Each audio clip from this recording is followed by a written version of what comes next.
రాళ్లను చెక్కి కథలను సృష్టించిన నేల ఇది. శిలలను మలచి చరిత్రను నిలిపిన నేల ఇది. ప్రతి మలుపులో ఒక కథ, ప్రతి శిల్పంలో ఒక కళ. కాలాన్ని దాటి ఈ రోజుకి తన అందంతో మనల్ని మంత్రముగ్ధుల్ని చేస్తోంది ఈ ప్రదేశం. ఇదే బేలూరు. హొయాసలుల అద్భుతమైన శిల్పకళకు నిలువెత్తు నిదర్శనంగా నిలిచిన ఈ ప్రదేశం చూసే కొద్దీ ఇంకా అందంగా, చూస్తున్న కొద్దీ ఇంకా అద్భుతంగా అనిపిస్తుంది. ఇక్కడ అడుగుపెట్టిన క్షణం నుంచే మనకు తెలియకుండానే వందల ఏళ్ల వెనక్కి తీసుకెళ్తుంది ఈ అద్భుతం. అందుకే బేలూరు వైపు సాగింది మా ప్రయాణం. అసలు ఈ శిల్పాల వెనక ఉన్న కథ ఏంటి, బేలూరికి ఎలా చేరుకోవాలి, ఈ అద్భుతమైన ఆలయంలో దాగి ఉన్న విశేషాలేంటి, ఇవన్నీ ఈ వీడియోలో కలిసి ఒక్కొక్కటిగా తెలుసుకుందాం. సో చరిత్రను కళ్ళారా చూసేందుకు, శిల్పకళను మనసారా ఆస్వాదించేందుకు మేము రెడీ. మీరు రెడీనా? అయితే పదండి, బేలూరు వైపు మన ప్రయాణాన్ని మొదలు పెడదాం.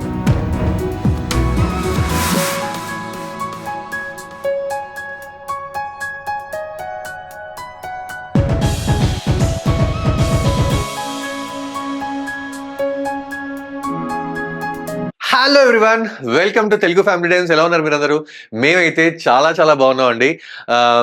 ప్రస్తుతం అయితే మేము హాసన్లో ఉన్నాం అనమాట. అఫీషియల్ గా ఇది మా సెకండ్ డే. నిన్న మేము బెంగళూరు నుంచి బయలుదేరి మధ్యాహ్నం అరౌండ్ 1 o'clock బయలుదేరాం బెంగళూరులో. అండ్ హాసన్ ఎలా రీచ్ అయ్యాము ఏంటి అనేది అమేజింగ్ మా బ్యూటిఫుల్ రోడ్ జర్నీని వీడియోలో క్యాప్చర్ చేసి మీకోసము నేను ఐకార్డ్స్లో ఒకటి, డిస్క్రిప్షన్లో ఒకటి పెడతాను. ఒకసారి వెళ్ళి ఆ వీడియో చూడండి, చాలా చాలా ఎంజాయ్ చేస్తారు.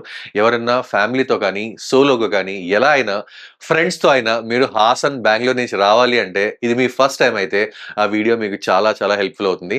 చాలా బ్యూటిఫుల్ రోడ్ జర్నీ అండి. మేము వచ్చిన మేము జర్నీ చేసిన అరౌండ్ 7-8 hours కూడా కంటిన్యూస్గా వర్షము ఎంత అమేజింగ్గా ఉందంటే అంత అమేజింగ్గా ఉంది. That is our first video in Haasan series అనమాట. అలాగే సెకండ్ వీడియో వచ్చేసి మేము 2 బ్యూటిఫుల్ టెంపుల్స్కి వెళ్ళాం అనమాట. ఒకటి వచ్చేసి పంచముఖ ఆంజనేయ స్వామి టెంపుల్, అలాగే సెకండ్ టెంపుల్ వచ్చేసి ఒక హిల్ మీద ఉంటుందండి, మల్లీశ్వర స్వామి టెంపుల్. అసలు అద్భుతం అండి, మాటలు లేవు, మాట్లాడుకోవడం లేవు. ఎంత అద్భుతంగా ఉందంటే దీన్ని రీసెంట్ టైమ్స్ లో ఇది సోషల్ మీడియాలో చాలా చాలా వైరల్ అయిన టెంపుల్స్ అనమాట 2 కూడా. మేము సోషల్ మీడియాలో చూస్తూనే ఉన్నాము. బట్ ఎలా ఉంటుంది ఏంటి అనేది నిన్న మేము కళ్ళారా చూసాము. మీకు కళ్ళకు కట్టినట్టుగా వీడియోలో క్యాప్చర్ చేసి పెట్టాము. ఆ వీడియో ఎవరైనా చూడాలి అనుకుంటే నేను ఐకార్డ్స్లో ఒకటి, డిస్క్రిప్షన్లో ఒకటి లింక్ ఇస్తాను, తప్పకుండా వెళ్ళి చూడండి. అండ్ ఈ రోజు అఫీషియల్గా మా second day in Haasan series. ఇప్పుడు హోటల్లో ఉన్నామండి. మార్నింగ్ 9:30 అయింది. ఇక్కడ నుంచి బయలుదేరి బ్రేక్ఫాస్ట్ చేయలేదు, నిన్న నైట్ లేట్ అయిపోయిందని చెప్పేసి మార్నింగ్ కొంచెం రిలాక్స్గా లేచాము. అండ్ ఇప్పుడు మనం వెళ్ళేది బ్రేక్ఫాస్ట్ కండి. ఫస్ట్ బ్రేక్ఫాస్ట్ చేసి అక్కడి నుంచి చెన్నకేశవ టెంపుల్, ఎక్కడ? బేలూరులో. ఇక్కడ నుంచి మనకు ఒక 1 hour డిస్టెన్స్, అరౌండ్ 40 kilometers ఉంది. బేలూరు అనే ఎవరన్నా కొట్టగానే మీకు హొయాసలాస్ కి ఆర్కిటెక్చర్ ఎంత ఫేమస్ అనేది మీకు అర్థమైపోతుంది. గూగుల్లో చూపించే ఇమేజెస్ అవన్నీ మనం గూగుల్లో చూడడం ఎందుకండి, డైరెక్ట్ గా ఈ వీడియోలో కంప్లీట్ గా ఎక్స్ప్లోర్ చేసి మేము కళ్ళారా చూసి మీకు కళ్ళ కట్టినట్టుగా చూపించబోతున్నాం. So stay tuned. అలాగే వీడియోని మనం ముందుకు కంటిన్యూ చేసే ముందే ఒక లైక్ ఇచ్చేసేయండి. అలాగే కొత్తగా ఛానల్కి ఎవరైనా వస్తే సబ్స్క్రైబ్ చేయడం మర్చిపోదు. ఇంకెందుకు ఆలస్యం, కిందకి వెళ్ళి బ్రేక్ఫాస్ట్ చేసి అక్కడి నుంచి చెన్నకేశవ టెంపుల్ బేలూరుకి వెళ్ళి అసలు ఎలా ఉంది ఏంటి అనేది కంప్లీట్ గా ఎక్స్ప్లోర్ చేద్దాం. Let's go. సో ఇదే అండి మేము ఉన్న హోటల్. ఇక్కడ నుంచి ప్రస్తుతం బయలుదేరి బ్రేక్ఫాస్ట్ చేద్దాం అని చెప్పేసి వెళ్తున్నాం అనమాట. సో మేము ఉన్న హోటల్ దగ్గర ఉన్న లొకేషన్ అండి ఇది. చాలా పీస్ఫుల్ గా, చాలా ప్రశాంతంగా ఉందండి. ఎవరన్నా బెంగళూరు నుంచి, హైదరాబాద్ నుంచి వస్తే మాత్రం ఇంత పీస్ఫుల్నెస్ చూసి చాలా ప్రశాంతంగా అనిపిస్తుంది అనమాట మనసంతా. చూడండి, అసలు ట్రాఫిక్ లేదు, సోది లేదు, ఏమీ లేదు, ప్రశాంతంగా ఉంది. పొద్దున్నే టైం ఏదో చాలా ఎర్లీ అనుకుంటున్నారు, ప్రస్తుతం టైం వచ్చేసి ఆల్మోస్ట్ 10 అయిపోయిందండి. అయినా సరే అసలు ట్రాఫిక్ లేకుండా ఎలా ఉంది చూసారా, హాయిగా ఉందన్నమాట. సో ఇక్కడ నుంచి మనం వెళ్ళే రెస్టారెంట్ పేరు వచ్చేసి పంజుర్లి అండి. పంజుర్లి వెజ్ రెస్టారెంట్, చాలా చాలా ఫేమస్ రెస్టారెంట్ అన్నమాట. అక్కడికి మనం బయలుదేరాము. నిన్న రాత్రి కూడా మేము డిన్నర్ అక్కడికే వెళ్ళామండి. చాలా బాగుందండి, అమేజింగ్ గా ఉంది. ప్యూర్ వెజ్, ఎవరికన్నా ప్యూర్ వెజ్ లో వెళ్ళాలనే పట్టింపు ఉంటే this is the best place. Taste కూడా మాకు చాలా నచ్చిందండి, అందుకనే బ్రేక్ఫాస్ట్ కూడా అక్కడే పెట్టాం అనమాట. హాసన్ లో ఉన్న అన్ని రోజులు ఈ రెస్టారెంట్ మా ఫేవరెట్ స్పాట్ అయిపోయింది. ఇక్కడ ఉన్న 2 రోజులు కూడా మోస్ట్లీ ఇక్కడి ఫుడ్ నే ప్రిఫర్ చేశాం. ప్యూర్ వెజ్ ఫుడ్ కావాలనుకునే వాళ్ళకి హాసన్ లో ఇది ఒక డీసెంట్ ఆప్షన్.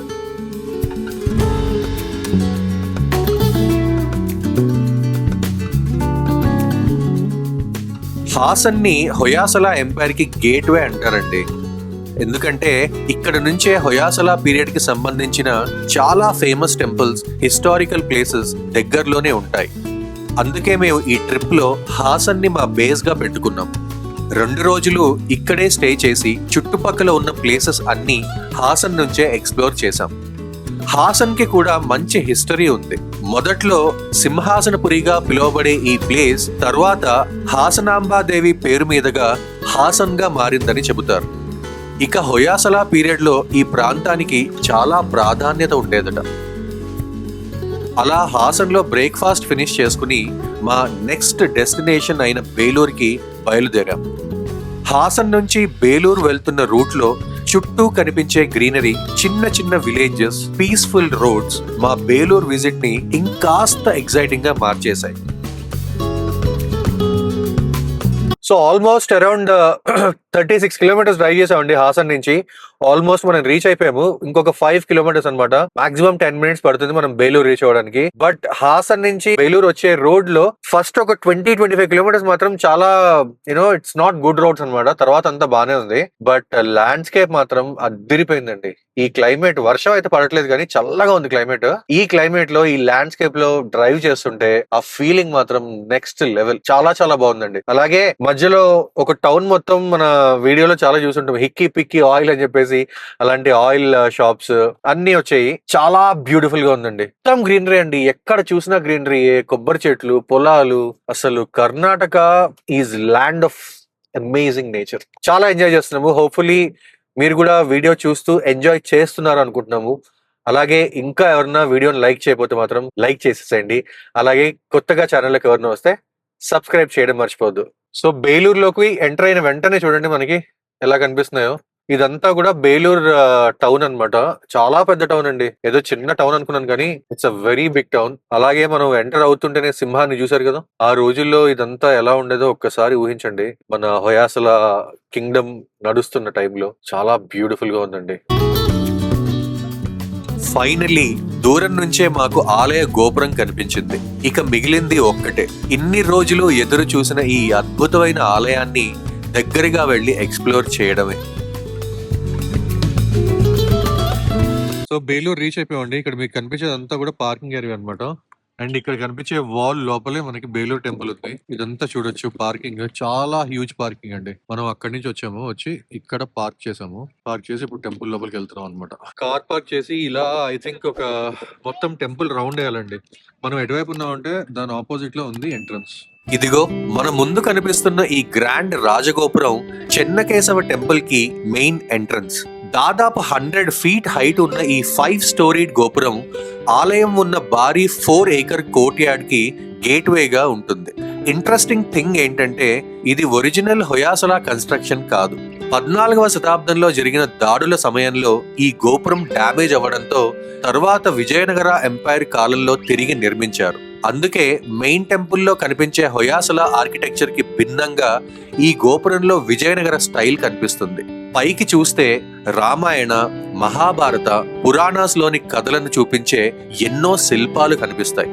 ఆలయంలోకి అడుగు పెట్టక ముందే ఈ రాజగోపురం మనకి బేలూరు చరిత్రలోకి ఒక గ్రాండ్ వెల్కమ్ ఇస్తుంది. గోపురం దాటి లోపలికి అడుగు పెట్టగానే ముందుగా కనిపించేది ఈ పెద్ద ఆలయ ప్రాంగణం. ఇక్కడ ఫస్ట్ గా మన అటెన్షన్ తీసుకునేది ధ్వజస్తంభం, దాని ఎదురుగా ఉన్న గరుడ విగ్రహం. ఇక్కడ ఇంట్రెస్టింగ్ థింగ్ ఏంటంటే ఇవి తర్వాత కాలంలో విజయనగర ఎంపైర్ టైంలో యాడ్ చేశారు. కానీ అసలు హైలైట్ ఏంటంటే హొయాసలలు నిర్మించిన రాతి ధ్వజస్తంభం.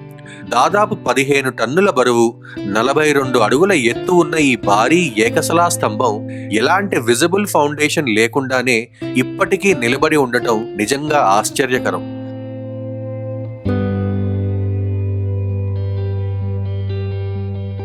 ఇక మెయిన్ ష్రైన్ వైపు వెళ్తుంటే ముందుగా మన దృష్టి ఈ రైజ్డ్ ప్లాట్ఫామ్ మీద పడుతుంది. దీన్నే జగతి అంటారు. గ్రౌండ్ లెవెల్ నుంచి దాదాపు 3 నుంచి 5 అడుగుల ఎత్తులో ఉన్న ఈ ప్లాట్ఫామ్ మీదే టెంపుల్ ని బిల్డ్ చేశారు. ఇది మొత్తం టెంపుల్ ని చుట్టుకుని ఉంటుంది. ఇంకా దగ్గరగా చూస్తే దీని షేప్ మనకి క్లియర్ గా అర్థమవుతుంది. స్టార్ షేప్ లో బయటకు లోపలికి వచ్చేలా 12 పాయింట్స్ తో ఈ ప్లాట్ఫామ్ ని డిజైన్ చేశారు. దీని మీదే టెంపుల్ చుట్టూ వాక్ చేస్తూ ప్రదక్షిణ చేయొచ్చు. అలాగే ప్రతి యాంగిల్ నుంచి ఆలయాన్ని చూడొచ్చు. అలా ఎంట్రన్స్ వైపు వెళ్తుంటే 2 సైడ్స్ లో కనిపించే మ్యాసివ్ స్టోన్ లయన్స్ మన అటెన్షన్ ని వెంటనే తీసుకుంటాయి. ఇవి హొయాసల డైనాసిటీకి సంబంధించిన సింబల్స్ గా కనిపిస్తాయి.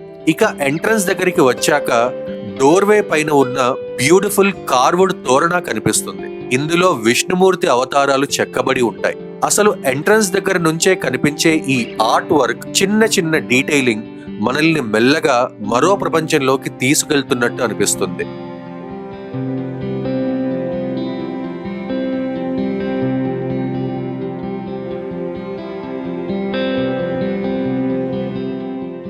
ఇక ఎంట్రన్స్ దాటి లోపలికి అడుగు పెట్టగానే బయట ఉన్న బ్రైట్ కోర్ట్యార్డ్కి పూర్తిగా ఆపోజిట్ అట్మాస్ఫియర్ కనిపిస్తుంది. లోపల చల్లగా కాస్త డార్క్ గా ఉండే మండప సాఫ్ట్ లైట్ మధ్య చాలా డ్రమాటిక్ గా అనిపిస్తుంది. ఇక్కడ మన అటెన్షన్ ని ఫస్ట్ గ్రాబ్ చేసేది సోప్ స్టోన్ తో చేసిన పిల్లర్స్. టెంపుల్ లోపల మొత్తం 48 యూనిక్లీ కార్వ్డ్ పిల్లర్స్ ఉన్నాయి. ఒక్కో పిల్లర్ కి ఒక్కో డిజైన్, ఒక్కో డీటెయిలింగ్ ఉండడంతో ఏ పిల్లర్ చూసినా కాసేపు ఆగి చూడాలనిపిస్తుంది. వాటిలో మోహిని పిల్లర్, నరసింహ పిల్లర్ అయితే మరింత స్పెషల్. వాటి మీద ఉన్న ఇంట్రికేట్ ఆర్ట్ వర్క్, డీటెయిలింగ్ చూస్తుంటే రాతిని ఇంత స్మూత్ గా, ఇంత ఫైన్ గా ఎలా కార్వ్ చేశారో అనిపిస్తుంది. ఇక పైకి చూస్తే సీలింగ్ ఆర్ట్ వర్క్ మరో హైలైట్. ప్రతి సెక్షన్ లో కనిపించే డిజైన్స్, వాటి డీటెయిలింగ్ మనల్ని అక్కడే కాసేపు ఆపేసి మంత్రముగ్ధుల్ని చేస్తాయి.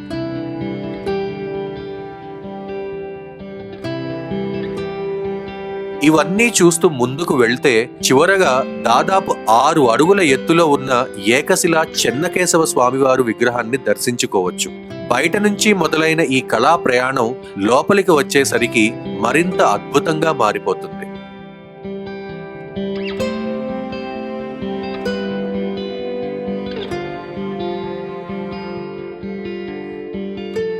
చెన్నకేశవ స్వామివారి దర్శనం చేసుకున్న తర్వాత కాసేపు అక్కడే నిలబడి ఆలయాన్ని చూస్తుంటే అసలు ఇంత అద్భుతమైన శిల్పాలను 100 ఏళ్ల క్రితం ఎలా సృష్టించారో అనిపిస్తుంది.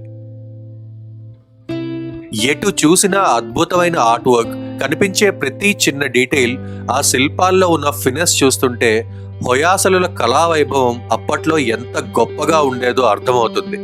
ఒక్కో శిల్పాన్ని ఎంత దగ్గరగా చూస్తే అంత కొత్తగా ఏదో ఒక డీటెయిల్ కనిపిస్తూనే ఉంటుంది.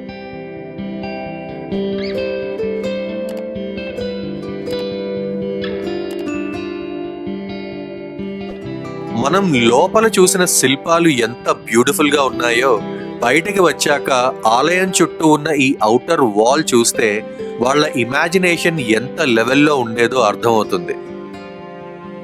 ఈ ఔటర్ వాల్ ని కింద నుంచి పైకి చూస్తే ఒక్క లేయర్ కాదు, ఎన్నో హారిజాంటల్ లేయర్స్ ఒకదాని మీద ఒకటి పర్ఫెక్ట్ గా అరేంజ్ చేసి ఉన్నట్టు కనిపిస్తాయి. మొదటిసారి చూసినప్పుడు ఇవన్నీ ఒకే డిజైన్ లా అనిపించవచ్చు, కానీ కాస్త దగ్గరగా అబ్జర్వ్ చేస్తే ప్రతి లేయర్ కి ఒక డిఫరెంట్ ప్యాటర్న్, ఒక డిఫరెంట్ పర్పస్ ఉన్నట్టు తెలుస్తుంది. ఆలయం చుట్టూ తిరిగే కొద్దీ వేలాది ఏనుగులు వరుసగా కనిపిస్తాయి.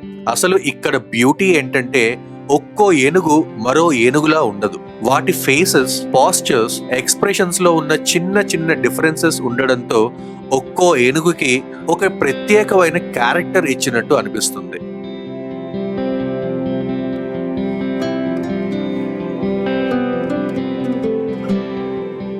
ఈ ఎలిఫెంట్ రో తర్వాత లయన్స్ కనిపిస్తాయి. వాటి ఎక్స్ప్రెషన్స్, బాడీ పాస్చర్స్ చూస్తే చాలా పవర్ఫుల్ గా అనిపిస్తాయి. ఇక వాటి పైన ఉన్న హార్స్ రైడర్స్ ఉన్న బ్యాండ్ వస్తుంది. కొన్ని స్కల్ప్చర్స్ చూస్తే హార్సెస్ పరిగెత్తుతున్నట్టుగా, రైడర్స్ యాక్షన్ లో ఉన్నట్టుగా కనిపిస్తాయి. అంటే రాతిలో కూడా మూమెంట్ ని చూపించేలా ఈ స్కల్ప్చర్స్ ని చెక్కారు. ఈ 3 లేయర్స్ ని కలిపి చూస్తే ఎలిఫెంట్స్ స్ట్రెంగ్త్ ని, లయన్స్ కరేజ్ ని, హార్సెస్ రాయల్టీ అండ్ మూమెంట్ ని రిప్రజెంట్ చేస్తాయని చెబుతారు.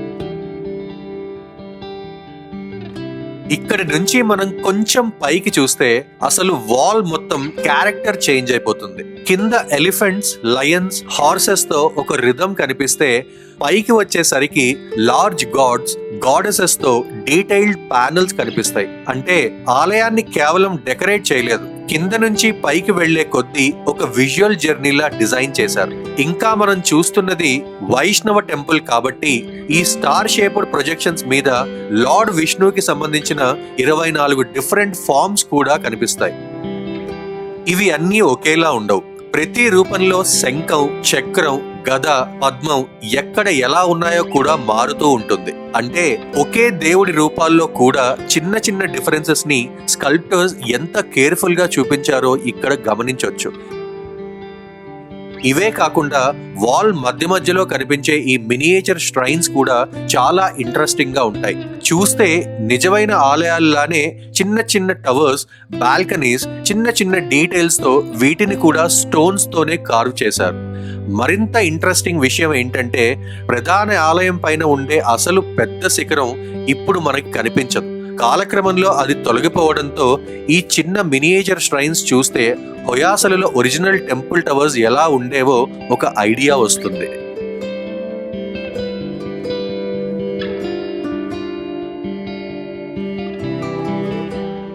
టెంపుల్ కాంపౌండ్ లో మరో చిన్న కానీ ఇంట్రెస్టింగ్ డీటెయిల్ కనిపిస్తుంది. అవే ఈ పాదాలు. ఇవి శ్రీ కేశవ స్వామి వారి పవిత్ర పాదముద్రలు అని భావిస్తారు. స్థానికంగా ఒక ఇంట్రెస్టింగ్ బిలీఫ్ కూడా ఉంది. బాబా బుదంగరి కొండల నుంచి ప్రతిరోజు చెన్నకేశవ స్వామి బేలూరికి వస్తూ ఉంటారని చెబుతారు. అలాగే ఇలాంటి పవిత్ర పాదముద్రలను ఆలయ ప్రాంగణంలో ఉంచడం ద్వారా దైవం ఈ ప్రదేశంలోనే సాక్షాత్తుగా ఉన్నాడనే భావనను వ్యక్తం చేస్తారని చెబుతారు.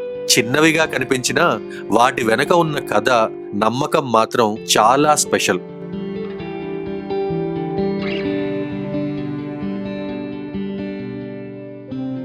ఇక బేలూరు ఆలయంలో మనం గమనించాల్సిన మరో ఇంట్రెస్టింగ్ విషయం ఈ ఇన్స్క్రిప్షన్స్. టెంపుల్ మొత్తం 118 స్టోన్ ఇన్స్క్రిప్షన్స్ ఉన్నాయని చెబుతారు.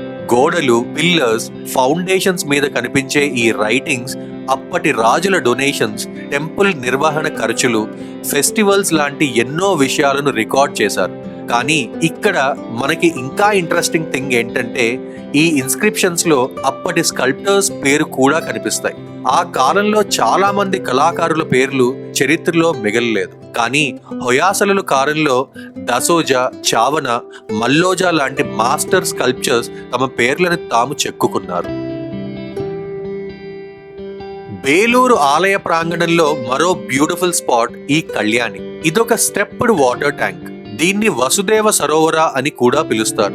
1175లో హొయాసలా కింగ్ బల్లాల 2 కాలంలో నిర్మించిన ఈ కళ్యాణి అప్పటి వాళ్ల వాటర్ మేనేజ్మెంట్ స్కిల్స్ కి మంచి ఎగ్జాంపుల్. చుట్టూ ఉన్న స్టెప్స్ పర్ఫెక్ట్ సిమ్మెట్రీతో కిందకి వెళ్తూ ఉంటాయి. నీటి లెవెల్ మారిన డిఫరెంట్ లెవెల్స్ నుంచి నీటిని యాక్సెస్ చేయగలిగేలా దీన్ని డిజైన్ చేశారు. ఇక ఎంట్రన్స్ దగ్గర కనిపించే 2 స్టోన్ ఎలిఫెంట్స్ వల్ల దీన్ని గజగొండ అని కూడా పిలుస్తారు.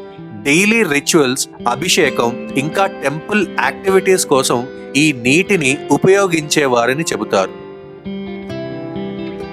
ఇక్కడ ధ్వజస్తంభ, గ్రావిటీ పిల్లర్ దగ్గర కనిపించే ఈ చిన్న పవిలియన్ ని ఉయ్యాలె మండప అంటారు. 4 బ్యూటిఫుల్లీ కార్వ్డ్ పిల్లర్స్ తో ఉన్న ఈ స్ట్రక్చర్ ని టెంపుల్ ఫెస్టివల్ సమయంలో ఉత్సవ విగ్రహాల కోసం ఉపయోగిస్తారు.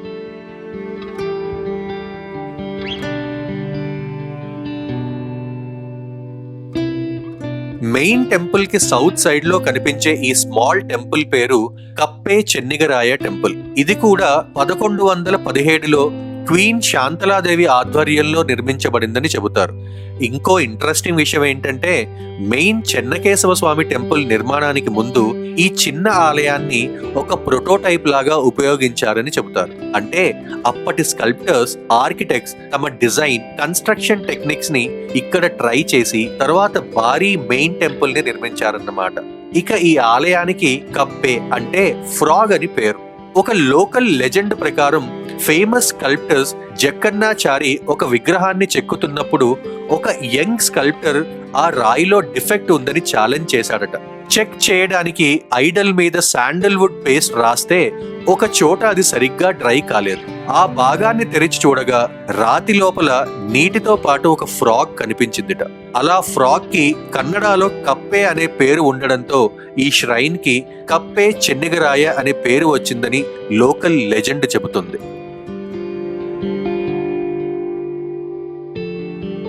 మెయిన్ టెంపుల్ కాంప్లెక్స్ కి సౌత్ వెస్ట్ సైడ్ లో కనిపించే ఈ చిన్న టెంపుల్ పేరు సౌమ్యనాయకి టెంపుల్. ఇది గాడెస్ సౌమ్యనాయకి అంటే చెన్నకేశవ స్వామివారి భార్య అయిన లక్ష్మీదేవికి డెడికేట్ చేసిన టెంపుల్. ఈ టెంపుల్లో ఇంట్రెస్టింగ్ థింగ్ ఏంటంటే ఒకే ఆర్కిటెక్చరల్ స్టైల్లో ఇది కనిపించదు. లోపల ఉన్న గర్భగృహ మెయిన్ ఐడల్ మాత్రం ఒరిజినల్ 12th సెంచరీ హొయాసల పీరియడ్ కి చెందినవి. కానీ తర్వాతి కాలంలో విజయనగర ఎంపైర్ సమయంలో టెంపుల్ ని ఎక్స్పాండ్ చేశారు. అప్పట్లో near by Halebidu temple ruins నుంచి తీసుకువచ్చి కొన్ని పాలిష్డ్ స్టోన్స్ ని ఇక్కడ మండప నిర్మాణంలో రీయూజ్ చేశారు. అంటే ఒకే ష్రైన్ లో హొయాసల ఆర్ట్, విజయనగర ఆర్కిటెక్చర్, ఇంకా హలేబీడు నుంచి వచ్చిన స్టోన్ వర్క్, ఇలా 3 డిఫరెంట్ చాప్టర్స్ మనకి కనిపిస్తాయి.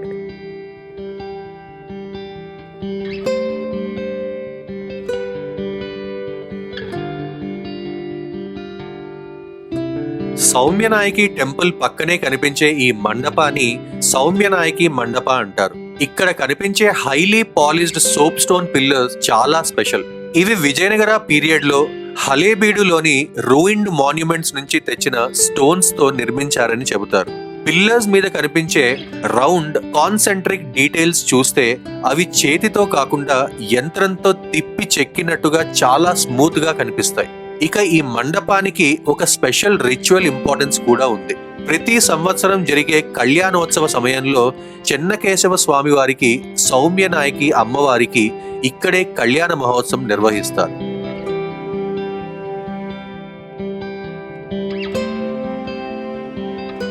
మెయిన్ టెంపుల్ కి వెస్ట్ సైడ్ అంటే వెనక భాగంలో కనిపించే ఈ చిన్న టెంపుల్ పేరు వీరనారాయణ టెంపుల్. ఇది పూర్తిగా హొయాసల పీరియడ్ లోనే నిర్మించబడిన టెంపుల్. ఇక్కడ వీరనారాయణ స్వామి అంటే మహావిష్ణువు యొక్క ఒక మెజెస్టిక్ ఫామ్ ని పూజిస్తారు.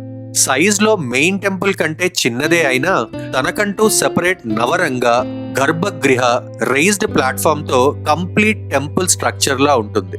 ఇంకా బయట వాల్స్ చూస్తే 59 లార్జ్ స్టోన్ ప్యానెల్స్ కనిపిస్తాయి. విష్ణువుకి డెడికేటెడ్ అయిన టెంపుల్ అయిన ఈ స్కల్ప్చర్స్ లో శివ, బ్రహ్మ, సరస్వతి, పార్వతి, భైరవ లాంటి ఎన్నో దేవతా రూపాలు కూడా కనిపిస్తాయి. కానీ ఈ టెంపుల్లో నాకు ఇంట్రెస్టింగ్ అనిపించిన part back side western wall. అక్కడ విజయనారాయణ, చెన్నకేశవ, లక్ష్మీనారాయణ లాంటి భారీ స్టాండ్ అలోన్ స్కల్ప్చర్స్ మనకి కనిపిస్తాయి. వీరనారాయణ టెంపుల్ దాటి ముందుకు వెళ్తే మనకి కనిపించేది ఈ ఆండాళ్ టెంపుల్ లేదా రంగనాయకి టెంపుల్. ఆండాళ్ అంటే 8వ శతాబ్దానికి చెందిన తమిళ కవయిత్రి, భక్తురాలు. సౌత్ ఇండియాలోని 12 మంది ఆల్వార్ సెయింట్స్ లో ఏకైక ఫిమేల్ సెయింట్ గా ఆమెకు ప్రత్యేకమైన స్థానం ఉంది. వైష్ణవ ట్రెడిషన్ లో ఆండాళ్ ని కేవలం ఒక సెయింట్ గా మాత్రమే కాకుండా గాడెస్ లక్ష్మి యొక్క ఒక రూపమైన భూదేవి అవతారంగా కూడా పూజిస్తారు.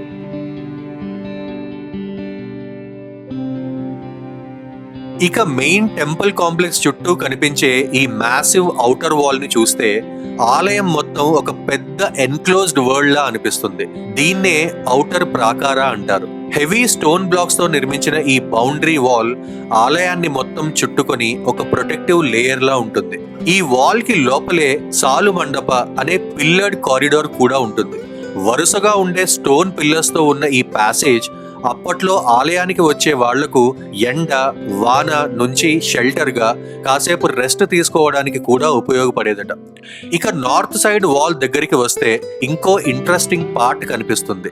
పాత stone inscriptions, hero stones, broken pillars, land grant records లాంటి హిస్టారికల్ రిమైన్స్ ని ఈ ఔటర్ వాల్స్ లోనే ప్రిజర్వ్ చేశారు. అంటే మనం చూస్తున్నది కేవలం ఒక బౌండరీ వాల్ కాదు, ఒకవైపు టెంపుల్ ని చుట్టుకొని ప్రొటెక్ట్ చేస్తూ మరోవైపు ఎన్నో శతాబ్దాల హిస్టరీని కూడా ప్రిజర్వ్ చేస్తున్న ఒక లివింగ్ మ్యూజియం లాంటిది.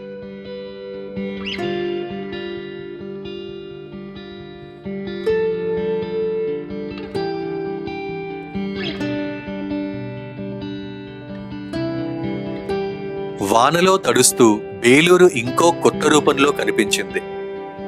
చినుకుల మధ్య మెరిసిన ఈ రాతి శిల్పాలు చూడడానికి ఓ అందమైన కవితలా అనిపించాయి. అలా వాన చినుకులతో కలిసిన మా బేలూరు ప్రయాణానికి ఓ అందమైన ముగింపు పలికాం. సో అదండి సంగతి. చూసారు కదా కంప్లీట్ బేలూరు చెన్నకేశవ టెంపుల్. నా వెనకాలే ఉంది. ఇప్పటి వరకు కుంభ వృష్టి అండి. ఇందాక వీడియోలో మీకు చూపించాను కదా, విపరీతమైన వర్షము. బట్ బ్యూటిఫుల్గా కంప్లీట్ చెన్నకేశవ స్వామి టెంపుల్ని మా కళ్ళతో మేము చూసి మీకు కళ్ళకు కట్టినట్టుగా ఈ వీడియోలో చూపించాం అనుకుంటున్నాము. కంపల్సరీగా మీకు వీడియో నచ్చింది అనుకుంటున్నాము.